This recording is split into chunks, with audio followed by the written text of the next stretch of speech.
Uhawe ikaze mu kiganiro inyigisho za Bibiliya. Muri iki kiganiro tugenda turaba ibice by'ivyanditswe muri Bibiliya yera ijambo ry'Imana, tukarimbura insiguro yavyo. Ni ikiganiro gitanga inyigisho z'ivyanditswe vyera mu kiringo c'imyaka 5. Inyuma y'icigwa turaguha inomero woturonderako igihe wogira ico ugomba guterera canke kubaza. Kaze twumvirize kandi twigishwe.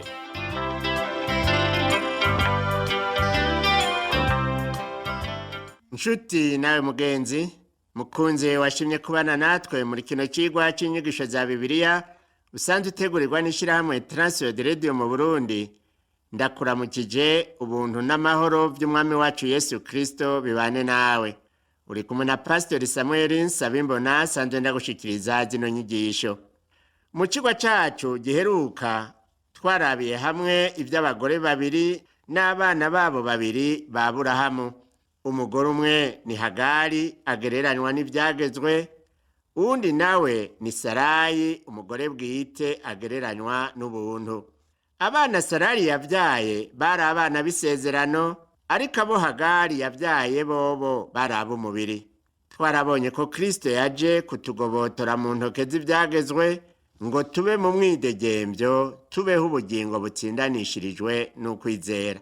Uwo mwidegemvyo udusaba guhesha Imana icubahiro. Pawulo rero mu ikete yandikiye abigalatiya mu gihimba ca 4 umurongo wa 19 yababwiye ati, bana banje bato, abo nongera kwibaruka mbabazwa n'ibise, gushitsaho ishusho ya Kristo izoremerwa muri mwebwe. Aha Pawulo yagereranije abigalatiya n'abana bato. Iryo ryungane ngo bana banje bato twabonye ko risobanura abavutse ubwa kabiri. Pawulo igihe yandikira abo bigalatiya ikete yarumva yuko agomba kubabona imbona nkubone, kuko yari abafitiye igishika c'urukundo. Akaba arico catuma akoresha amajambo meza kandi aryoshe. Ntiyagomba ko basubira kuganzwa n'ivyagezwe. Umuntu avuka afise akamere ko kugarariza Imana, kandi nabo bigalatiya nabo bagomba kugarariza Imana mu kugendera mu vyagezwe.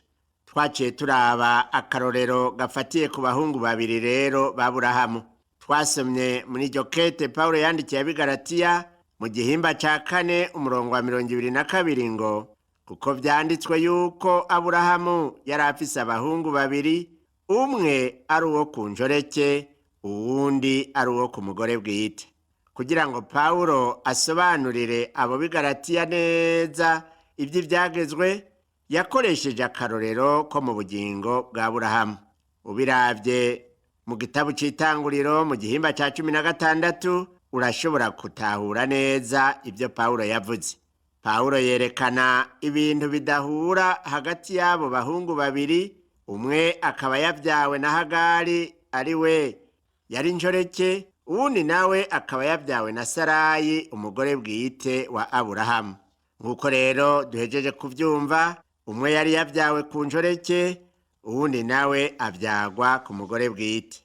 Umugore bwite twabonye ko aserukira ubuntu, hanyuma umugore w'injoreke nawe agaserukira ivyagezwe vya Mose. Ivyabaye kuri abo bagore babiri bavyariye abana Aburahamu bifise ico vyatwigishije kandi bitwigisha. Wibuke ko Aburahamu yahawe isezerano kubwo kwizera. Imigisha Imana yamusezeraniye yari ikwiye kujana umurongo uruvyaro rwiwe rwo ku mugore wiwe bwite.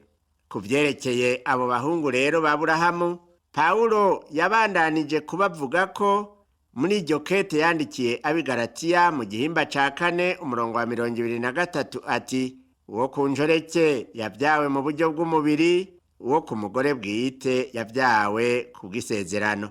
Pawulo ati, uwo ku njoreke yavyawe mu buryo bw'umubiri. Rero mu migenzo yo mu gihe ca Aburahamu havuga ko umwana vyawe ku njoreke yaguma ari umwana w'umushumba.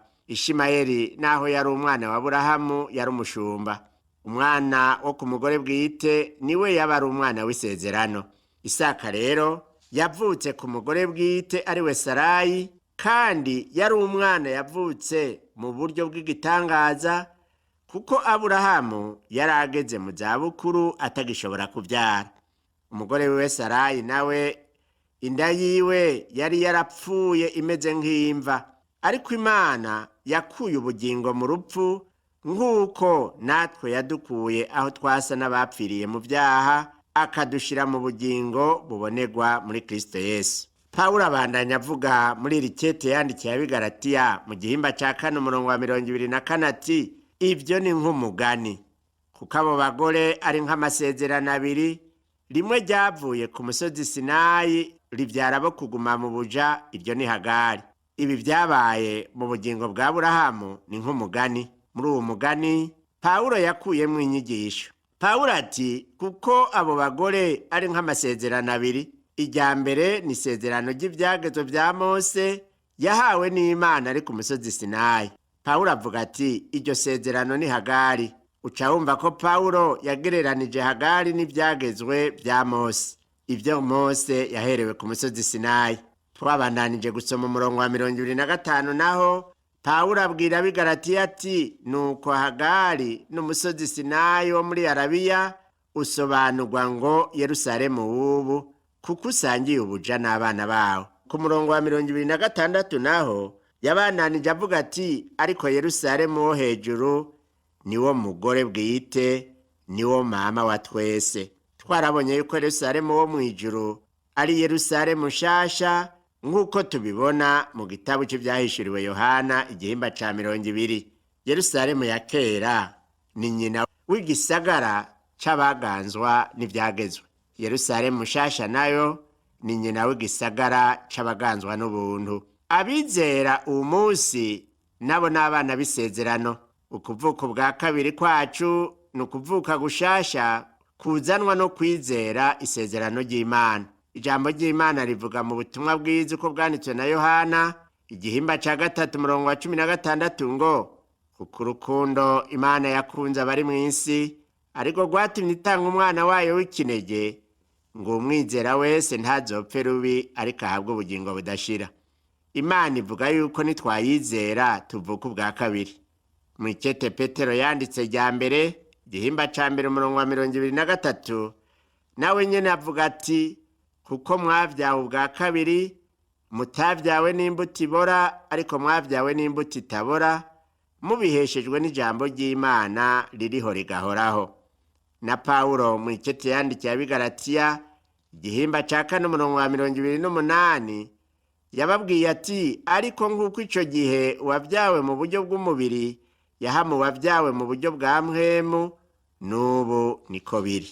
Nshuti yanje mugenzi uriko urakurikira kino cigwa c'inyigisho za Bibiliya, twarabonye yuko ivyagezwe vyanka ubutumwa bwiza bw'ubuntu bw'Imana. Abantu benshi bashima kumva umusiguzi avuga ku vyo kuvugishwa gusumba kumva uwusigura ubuntu bw'Imana. Uyu munsi nico gituma ubutumwa bwiza abantu badashima kubwumva. Kaze mu nkuru ubwayo. Uyu munsi turabandanya urukurikirane rw'ibikino byitwa inkuru gucungurwa, inkuru ya bidukwegera gushigwa hasi imbere y'Imana. Umunsi uhoraho kigoro k'Imana mu kuducungura canke kuturokora twese abaremwe ngo tuve mu gutsindwa no makosa yacu ariko